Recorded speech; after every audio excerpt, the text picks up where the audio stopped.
Salam satu hobi teman-teman, sahabat Rezona Metalfish di mana aja berada. Nah, ini teman-teman, sementara karo aku mikir sama saya mikir di sini, teman-teman fokus ke ikannya dulu ya. Jadi memang ini dari tadi bikin konten nggak jadi-jadi, udah ada kalau 7 kali teman-teman, sampai capek doer nih mulut dari tadi, udah hampir selesai. Ternyata buyar kan gitu, karena memang status di pinggir jalan, tumben nih malam agak sedikit rame. Jadi intinya harap dimaklumi, mungkin teman-teman yang agak sedikit kurang lebih memahami, mungkin monggo bisa tanya di kolom komentar, atau yang udah paham, lebih tahu, ada sedikit kesalahan tata bahasa saya, mungkin lebih bisa dijelaskan di kolom komentar, monggo. Jadi saling sharing tentunya sesama penghobi, guna pelestarian untuk hobisnya dan pelestarian buat si ikannya. Nah tentunya biasanya kita ngebahas masalah detail ikan ya, perawatan permasalahan ikan. Tadi juga udah cukup lumayan lama juga nggak ngebahas piranti aksesoris lainnya, hanya masih di ruang lingkup perikanan, hobis ikannya gitu teman-teman ya.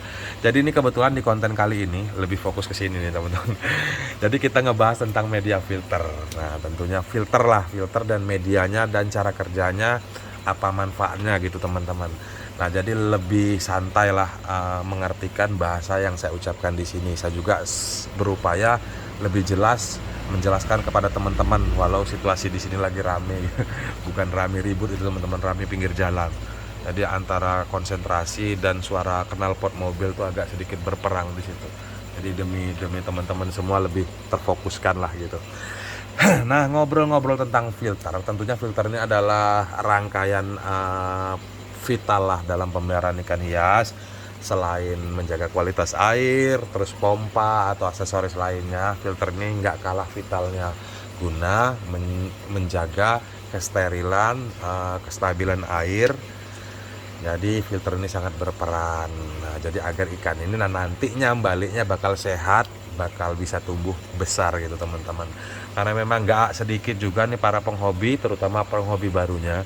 Jadi saya perumpamaan di sini saja.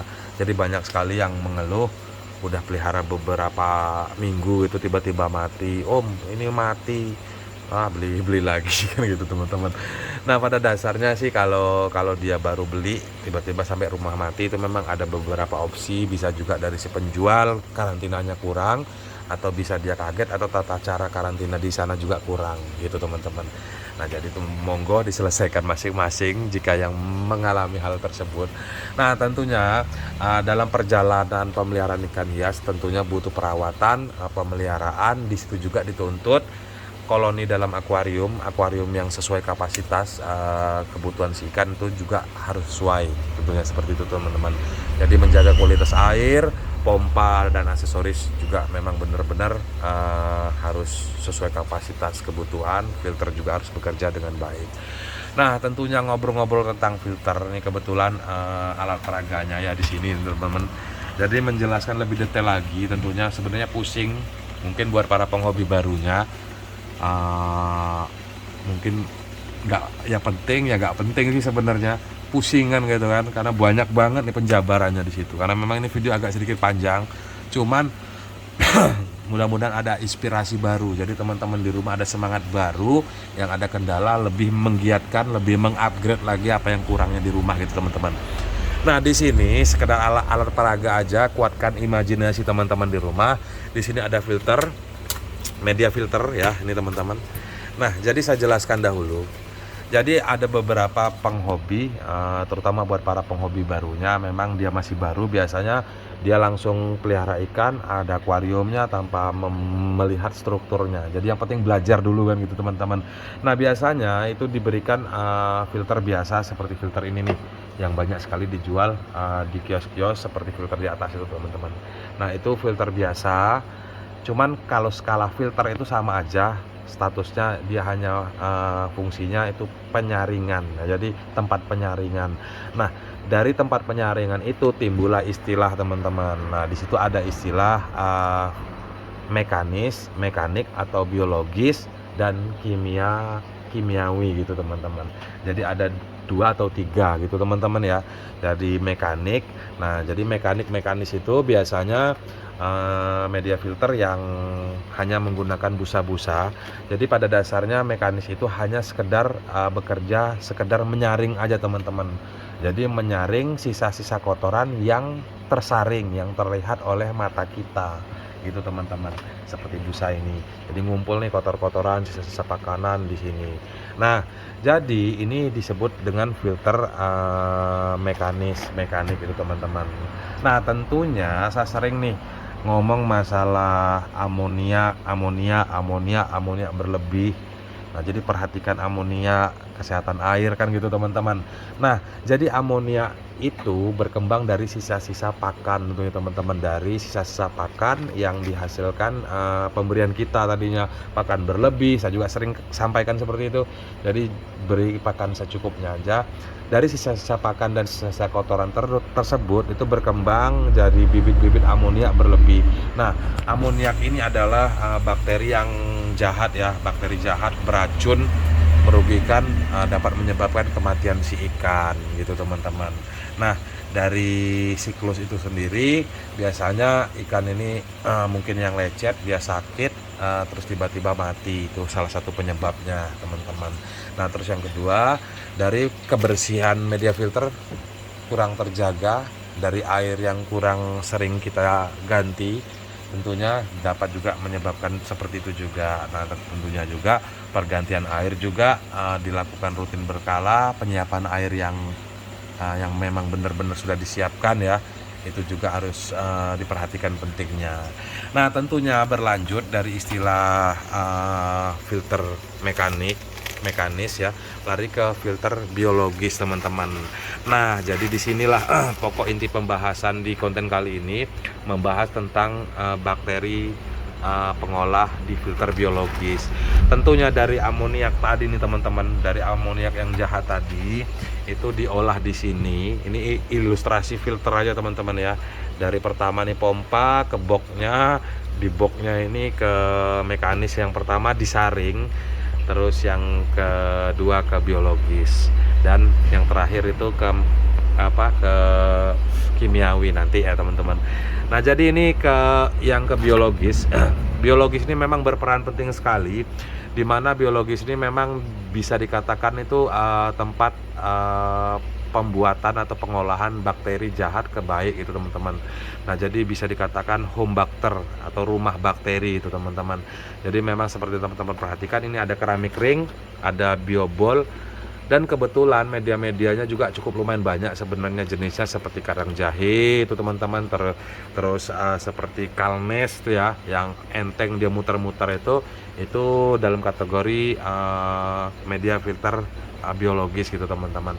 Nah, jadi media filter biologis ini tentunya merubah dari amoniak ke sesi-sesi sampai dia sehat itu teman-teman. Nah, jadi kita sering mendengar, atau yang belum dengar akan saya jelaskan. Jadi dari amoniak tadi itu biasanya berubah menjadi nitrat ke nitrit, kebalik teman-teman, dari nitrit ke nitrat. Dari amoniak itu dirubah menjadi nitrit, terus dari nitrit berubah menjadi nitrat gitu teman-teman. Nah, jadi sesi-sesi itu sendiri diolah di sini teman-teman, di filter biologis. Jadi pentingnya filter biologis ini sangat berperan untuk pemeliharaan ikan hias. Nah, dari istilah amoniak berlebih tadi itu dirubah lagi ke nitrit, terus dirubah lagi ke nitrat. Di sesi-sesi itu juga memang ada lagi pendamping-pendampingnya, cuman para paham lah, agak sedikit kurang paham namanya, kalau nggak salah nitro. Nah, cuman penjabaran saya di sini skala jelas penjabaran grafiknya aja teman-teman. Cuman prakteknya yang saya lakukan hanya seperti ini. Jadi mekanik, biologis, dan tambahan. Nah, seperti kimiawi ini biasa disebut dengan karbon ya, karbon aktif maupun zeolit gitu. Itu dalam kategori kimiawi, cuman biasanya itu digabung dengan biologis. Nah, terus di sini juga kebetulan ada lampu UV atau lampu heater. Nah, jadi lampu UV dan heater ini sebenarnya ada manfaat dan ada kekurangannya sesuai dengan fungsinya atau kegunaannya gitu teman-teman. Dan mungkin nanti di konten selanjutnya akan lebih detail lagi ngebahas tentang heater dan lampu UV. karena memang biasanya lampu UV ini juga recommended banget biasanya untuk perkembangan lainnya seperti itu. Jadi saya lebih mendetailkan lagi kalau untuk heaternya nantinya gitu teman-teman. Nah, jadi ngobrol-ngobrol dari amonia berubah ke nitrat tadi nih teman-teman. Dari amonia ini beracun, terus nitrit ini juga beracun dan mematikan si ikan. Terus yang terakhir itu berubah ke nitrat. Nah, nitrat ini sebenarnya dikatakan beracun juga tidak, cuman jika dia terlalu berlebih itu juga bahaya. Nah, jadi dari hal tersebut penanggulangannya itu pergantian air rutin berkala tentunya. Terus yang selanjutnya biasanya sirkulasi struktur seperti ini digunakan dalam sistem-sistem pemeliharaan aquascape itu teman-teman ya. Jadi nitrat ini adalah makanan-makanan tumbuh-tumbuhan. Nah, seperti tumbuh-tumbuhan aquascape itu, atau ada filter-filter atau media-media filter yang dikasih tumbuhan air itu teman-teman. Nah, sebenarnya itu fungsinya jadi mengurangi kadar nitrat di dalam air, jadi guna ya kebutuhan si ikannya itu sendiri. Jadi menjaga air ini, kualitas air ini agar lebih bagus gitu teman-teman. Nah, terus intinya panjang ke panjang ya, tambah lebar nanti ini teman-teman. Nah, jadi untuk yang selanjutnya mungkin teman-teman bisa isi di kolom komentar. Pada dasarnya sekedar mengisi waktu luang di sini. Jadi penjelasannya sedikit kurangnya ya harap dimaklumi. Jadi mungkin teman-teman ada yang sedikit kurang paham, monggo ditanya. Sekedar mengisi waktu luang. Salam satu hobi, salam Reza Orang Mental Fish.